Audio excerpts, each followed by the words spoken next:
Ahoj všichni, vítám vás u 4. dílu podcastu Bez mramoru a dnešním tématem bude homosexualita ve starověkém Řecku. Já jsem Hravna a budu vás tímhletím povídáním provázet.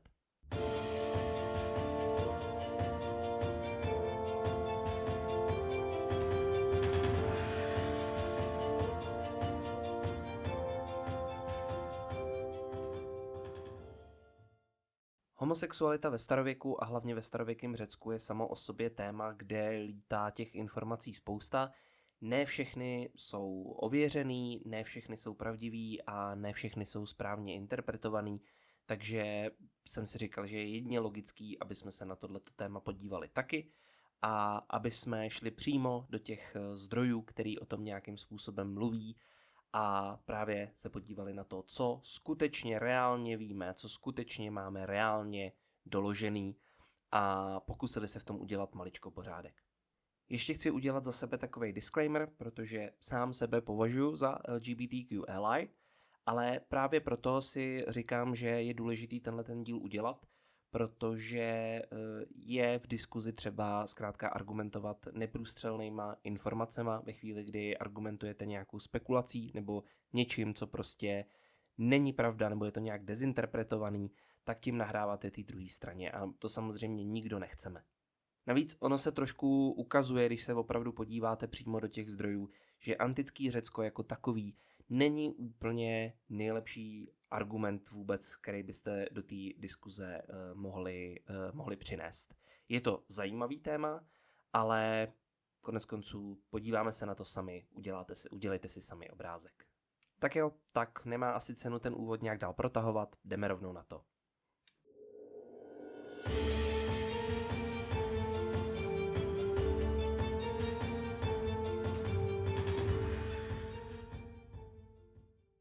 Začnu tím, že zopakuju jednu důležitou věc.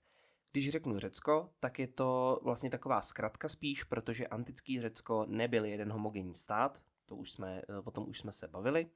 Řecko se skládalo z mnoha městských států, který měli svoje vlastní zvyky, zákony, zahraniční politiku a tak dále a tak dále.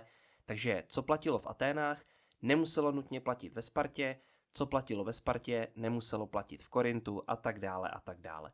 Takže pokud řeknu, že něco platilo v Řecku, tak to znamená, že to platilo ve většině těch států, ale ne nutně ve všech. Ale pokud se vyskytne nějaká významná důležitá výjimka z nějaký informace, která tady padne, tak se to budu snažit samozřejmě zmínit. A aby jsme si udělali nějaký celkový obrázek, tak začnu s tím, jaký postavení měly v řecké společnosti ženy. Protože v krátkosti se dá říct, že to nebylo nic moc. Ono teda ani s těma zdrojema k ním to není kdo ví co, protože většina zdrojů z Řecka je o mužích od mužů. Takže obecně se dá říct, že od žen se nečekalo o moc víc, než že se budou starat o domácnost a rodit děti. Přesnější info máme teda z Athén, kde víme, že ženy neměly občanství, byly to v podstatě jenom manželky občana, což mělo i praktické následky, protože do právních vztahů mohli vstupovat pouze občané, čili muži. Takže když něco takového chtěla nebo potřebovala žena, museli ji zastoupit muž, zpravidla manžel nebo otec. Co se týkalo manželství, tak žena s ním ani nemusela souhlasit a i tak byla provdaná. Mohla sice iniciovat rozvod, to jo, ale v rozvodovém řízení jí zase musel někdo zastoupit, nejčastěji otec nebo třeba bratr. Pro srovnání, pokud se chtěl rozvést muž, tak stačilo, když ženu vyhodil z domu a rozvod byl považovaný za hotovej. Manžel sice musel potom vrátit věno, ale to zase nevracel přímo té ženě, ale daný rodině, protože ženy prostě měly redukovaný i majetkový práva. Trochu jiná situace byla ve Spartě. Sparťanky se starali o majetek, když muži válčili a vztahovaly se na ně některé majetkové práva. A protože byly brány jako matky válečníků v uvozovkách, tak měly obecně trochu vyšší status. Ale zase je třeba zopakovat, že když se bavíme o Sparťankách, tak se bavíme jen o té nejužší vrstvě, jo? Zase se bavíme o těch homojoj, v podstatě o aristokracii a ne obecně o všech ženách, který na území té Sparty žili. Jo? To zase vychází z toho, že spartská společnost byla hodně specificky rozdělená, o tom jsme se bavili už v předchozích epizodách. Každopádně, pro ženy tohle mělo jeden důležitý výsledek, a sice ten, že se naprosto minimálně, respektive vůbec, nepodíleli na směřování státu co do politiky. A pro nás tahle situace má následek takovej, že o ženách v Řecku toho víme opravdu hodně málo a o jejich vztazích ještě míň. Ale když teda přejdeme konkrétně k tomu našemu tématu homosexuality, tak je třeba říct, že Řekové neměli přímo slovo pro homosexualitu, nebo pro geje, nebo lesby, protože oni ho zkrátka nepotřebovali. Pro ně nebyla sexuální orientace zdaleka tak důležitá součást identity, jako je to dneska pro nás. Pro ně daleko zásadnější byla třeba příslušnost k té který obci, respektive k tomu městskému státu. Takže když někde řeknu homosexualita, tak to není to vlastně úplně přesný, protože je to nějaký moderní pojem, který my jako ex post na to roubujeme. To je jenom tak pro pořádek. Každopádně, vztahy mezi jedinci stejného pohlaví se tam objevovaly. My to máme nějak rozumně zmapované z archaického období, což je cirka od roku 880 do roku 480 před Kristem. A informace máme i z doby klasického Řecka, což je zase plus minus od toho roku 480 do smrti Alexandra Makedonského, čili zhruba do roku 323 před Kristem. Vztahy mezi muži teda fungovaly tak, že v tom vztahu býval mladší muž, zpravidla ještě teenager, se starším mužem, který v podstatě fungoval jako takový jeho mentor. Tyhle vztahy měly pro společnost, dalo by se říct, takovou výchovnou funkci, kdy ten mladší muž se měl naučit, jak být správný občan, jak se správně chovat a tak dále, podle toho, co který ten stát vyžadoval. Spodní hranice pro toho chlapce byla zpravidla 12 let a tyhle vztahy obvykle končily v momentě, kdy dovršel dospělost, čili zhruba v 18. Občas se to opisuje tak, že dospělej byl muž ve chvíli, kdy mu začaly růst fousy. Jenže ty rostou každému jinak, že jo, takže to je spíš takový jako ukazatel pro nás třeba při interpretaci nějakých ikonografických zdrojů. Fousatý muž zpravidla znamená, že je dospělej, pokud vousy na tom obraze nemá, tak že teda nebyl jako dospělej brán. Nebylo to ale nutně pravidlo, že s dospělostí ty vztahy končí. Stávalo se, a ne úplně zřídka, že pokračovaly i dál, a stejně tak nebylo pravidlo, že ty vztahy byly nutně sexuální, i když to teda tak často bylo. Ano, můžu vás uklidnit, všechno bylo konsenzuální, od těch starších se čekalo, že si budou ty mladší chlapce namlouvat a ti chlapci je mohli samozřejmě i odmítnout. A třeba zase Xenofon, kterýho si určitě pamatujete z minulého dílu, tak ten přímo říká, že láska má být dávána dobrovolně. Takže z jeho pohledu to bylo, ten konsent byl vyloženě vyžadován. Taky hodně zdůrazňuje, že ty vztahy mají mít nějaký limity a hlavně v tom smyslu, že třeba kvůli nim nesmí být zanedbaná nějaká povinnost. Což je pro Xenofonta vůbec vlastně nejdůležitější aspekt celého toho vztahu. Ve chvíli, kdy teda ten mladší dovršil dospělost a vztah skončil, tak to neznamenalo nějaký bouřlivý rozchod a že všechno špatně, naopak. Udává se, že spolu ti muži většinou udržovali dál velmi blízký přátelství do konce života. A ohledně těch vztahů, který pokračovali i dál do dospělosti, tak přišel v 70. letech britský historik Sir Kenneth Dover s hypotézou, že jako v pořádku byla vnímaná jenom role toho aktivního partnera. Kdežto ta role pasivního, či přijímajícího, nebo jakkoliv tomu chcete říkat, tak byla braná jako ostudná. V 90. letech ale pánové Davidson a Hubbard přišli s hypotézou jinou, a sice takovou, že tam žádný stigma nebylo, protože víme o párech, který pokračovali dál a nikdo to v zásadě nijak neřešil. Konkrétně třeba Filolaus Korinský, což byl thébský zákonodárce, a Dioklés Korinský, tak tihle dva byli dokonce pohřbený společně, což bylo většinou vyhrazen pouze pro manžele. A nevíme o tom, že by budili nějaký výsměch. Historik Richard J. Hoffman dodává, že větší rána pro čest rodiny by byl nějaký sexuální skandál ženy. A protože homosexuální chování mužů je nějak neohrožovalo, nějak jako nezasahovalo do sexuálního života žen, že jo, logicky, tak to nebyl vlastně problém. A Marta C. Nussbaum, což je americká filozofka a právnička, tak se odvolává právě na Xenofonta, když říká, že nejdůležitější byla v těch vztazích střídmost a ne volba partnera. Homosexuální vztahy máme podložený i ikonograficky, nejvíc teda z nejrůznější keramiky, převážně z vás, ale s těma ikonografickýma pramenama je to vždycky trošku problematický, protože ne pokaždý je lze jednoznačně interpretovat.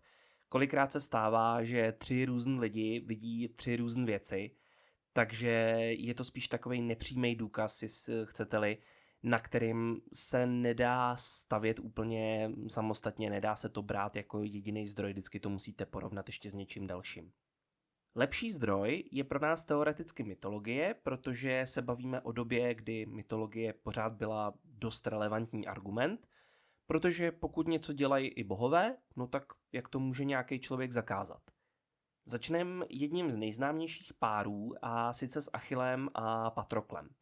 Hned na začátek je třeba říct, že v původní Iliadě, tak jak ji Homer napsal, tak jsou tihle dva pouze blízcí přátelé, ne milenci. Ale poměrně brzo si tenhle příběh začal žít vlastním životem, takže třeba v Platonově díle Symposion si můžeme přečíst diskuzi o tom, kdo v tom páru měl jakou roli. Musíme ale zase dodat, že Platon se nejdřív k těm homosexuálním stykům nijak negativně nestavěl, ale postupně taky otočil. Těžko říct proč přesně, je docela dobře možný, že se celkově začal měnit pohled té řecké společnosti, ale to se samo o sobě dost těžko rekonstruuje. Ale třeba Lukianos, který žil ve 2. století našeho letopočtu, tak srovnává Achillea a Patrokla s Alexandrem a jeho generálem Hephaistionem. A evidentně je to myšlený v mileneckém slova smyslu. A ono to docela dává smysl, že se tenhle příběh zapsal do naší kulturní paměti jako příběh 2 milenců, protože tím to dostává ještě takový tragičtější rozměr a taky je to pro nás asi srozumitelnější jako Achillova motivace, kdy po smrti Patrokla on přejde do stavu totální zuřivosti, zabije v duelu Hektora, trojského prince, který má Patroklovu smrt na svědomí, protože si ho na bojišti splet s Achillem. A aby toho nebylo málo, tak Hektorovu mrtvolu Achilles vláčí za vozem a odmítá ji vydat a dopřát princi řádnej pohřeb. Až když se do toho vloží několik bohů a osobně za ním přijde král Priamos, Hektorův otec, tak se Achilles konečně nechá obměkčit a tělo mu vydá. Jinak Alexandra a Hephaestiona taky budeme řešit, nebojte se, na všechno dojde. Takže jak říkám, Homer to tak sice nenapsal, ale velmi rychle ten příběh nabral jiný směr, ale třeba už citovaný Xenofon se taky držel té původní verze a Achilla s Patroklem taky bral jenom jako blízký přátele. Vedle Achillea s Patroklem můžeme jako další mytologický příklad zmínit třeba Apolona a spartského prince Hyakinta. Apollon se do Hyakinta zamiloval, ale nebyl sám, zakoukaný do něj byl i bůh větru Zephyros a když Apollon s Hyakintem jednoho krásného dne házeli diskem, no tak Zephyros se do toho vložil a ze žárlivosti ten disk sfoukl ze vzduchu a udělal to tak nešťastně, že disk Hyakinta trefil a zabil ho. Apollon nakonec pro Hyakinta vymohl u nejvyšších bohů nesmrtelnost, takže se asi dá říct, že to nedopadlo tak nejhůř nakonec, no ale ani tak to nebyla asi žádná sláva. Nicméně od Pausania, což byl řecký zeměpisec žijící v 2. století po Kristu, tak víme, že ve Spartě se nacházel Apollonův trůn a na něm je Hyakintos zobrazen. A pro nás je zajímavý, že je tam zobrazen z vousy, což, jestli si pamatujete, tak znamená, že byl dospělý. Já tyhle 2 příklady vybral víceméně náhodně, protože kdybychom se probírali všema, tak bychom tady byli hodně dlouho. Už jenom Apollon měl těch milenců bezpočet, což se teda bohužel u Petišky nedočtete. Ale nemusíme se vůbec držet jenom té mytologie, protože už zmíněný Xenofon se tomuhle tématu věnoval a rozpracoval ho, hlavně v souvislosti s armádou, protože sám měl docela velký vojenský zkušenosti. A co teda konkrétně říká? Uznával, že milenecký vztahy mezi vojákama můžou nést svoje výhody. Ale zároveň taky dodává, že se musí dávat pozor, aby ten vztah měl nějaký mantinely, aby tam panovala střídmost, což jsem už zmiňoval. Xenofontův největší strach byl prostě takovej, že někdo začne kvůli vztahu zanedbávat své povinnosti. A dává nám i konkrétní příklady. Jmenuje třeba spartského velitele Tybrona, který na tažení do Malé Asie místo rozdávání rozkazů a hlídání jejich dodržování, tak se věnoval mnohem víc svýmu milenci. No a taky to podle toho dopadlo, jeho vojsko bylo napůl rozprášený a on sám padl při nepřátelském přepadu, který mu se minimálně podle Xenofonta dalo předejít, kdyby se Tybron věnoval čemu měl. Druhý takový příklad zanedbání povinností se týká taky Spartana, šlo o důstojníka jménem Alkétas. Ten dostal na starost hlídat 300 tébských zajatců a Tébani si brzo všimli, že Alkétas chodí pravidelně za milencem někam do města, no a když si jednou takhle vyrazil, tak toho využili a utekli. Ne, že by teda jeden člověk hlídal 300 zajatců, to určitě ne, spíš zase šlo o zanedbání nějakých velitelských povinností. Ale jak jsem říkal, Xenofon si byl vědom toho, že to může daný jednotce pomoct a není důvod to nějak omezovat. K tomu bych dodal, že ono by to omezení konec konců stejně nejspíš bylo kontraproduktivní, protože pokud ty vztahy ve společnosti byly, což víme, že byly, tak aby se to najednou v armádě kontrolovalo, notabene, když to byla armáda složená z běžných občanů, tak nejenom, že by to kontrolovat pořádně ani nešlo, ale dost pravděpodobně by to i narušovalo bojovou morálku, což zase nechcete a Xenofon si tohle jako voják musel uvědomovat, takže prostě jen hodnotil plusy a mínusy stavu, který zkrátka existoval. V těch benefitech mu přizvukuje i Platon ve zmíněném sympozionu, kde padne zmínka o tom, že by se měla složit armáda z milenců, protože před svým milým všichni budou bojovat co nejlíp. A přesně téhle myšlenky se chytily v Tébách, kde existovala jednotka, která vešla do dějin pod názvem Tébský svatý oddíl, nebo chcete-li svatá družina. V řečtině je ten původní název Hieros Lochos, kdy Lochos bylo označení prostě určitý taktický podjednotky, určitýho počtu a funkce. Nemáme proto úplně přesný překlad, takže si asi budeme muset vystačit s tím slovem oddíl. A tenhle svatý oddíl tak byl skutečně složen ze 150 mužských mileneckých dvojic, protože přesně ta premisa byla taková, že vedle někoho, koho ten bojovník miluje, tak bude podávat ty nejlepší výkony. Je to teda jediná jednotka, aspoň pokud já vím, která na tomhle principu přímo vznikla. A možná si říkáte, kde se vzalo to přízvisko svatý? Podle Plutarcha, připomínám, že šlo o řeckého historika narozeného v roce 46 našeho letopočtu, tak to bylo protože skládali přísahu v Iolaově chrámu.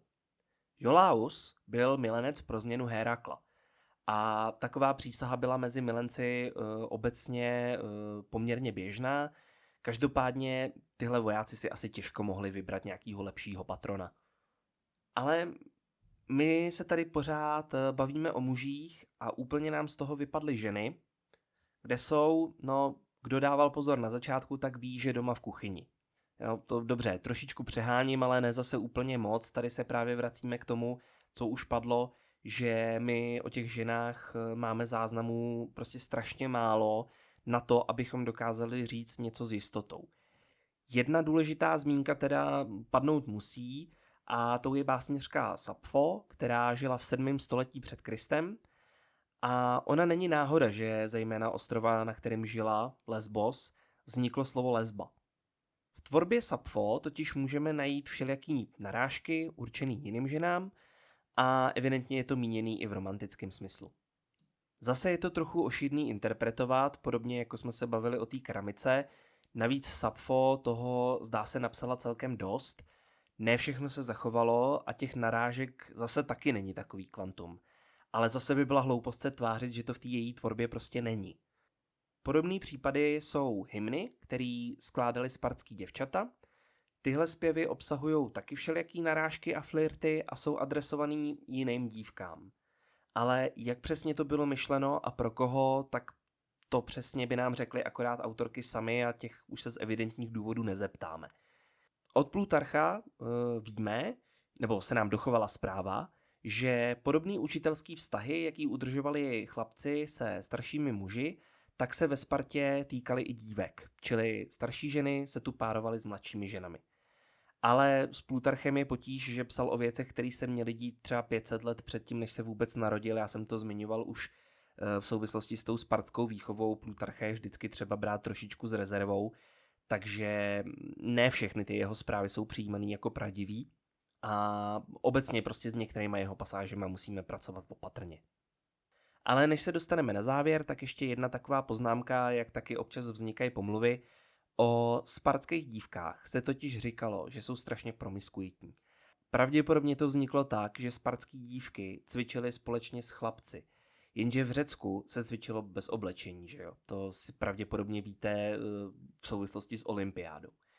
Takže to, že spartská mládež cvičí dohromady nahá, tak se dostalo evidentně k někomu, ke komu nemělo.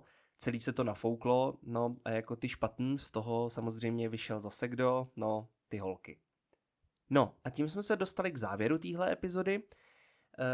Ještě jenom k tomu Alexandrovi. O Alexandrovi se budeme bavit, já ten slib dodržím, nebojte se, ale dojde na něj v další epizodě, nebo ne, respektive ne úplně v další epizodě, ale bude to jedna z epizod, kde se tomu budeme věnovat a možná spousta z vás i ví nebo minimálně tuší, jaký vztah byl mezi Alexandrem a jeho generálem Hephaistionem a krásně nám to potom vlastně nám to bude zapadat i do tohohletoho, o čem jsme se bavili dneska.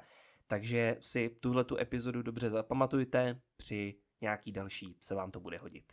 Tak a no, tímhle jsme se dostali na závěr.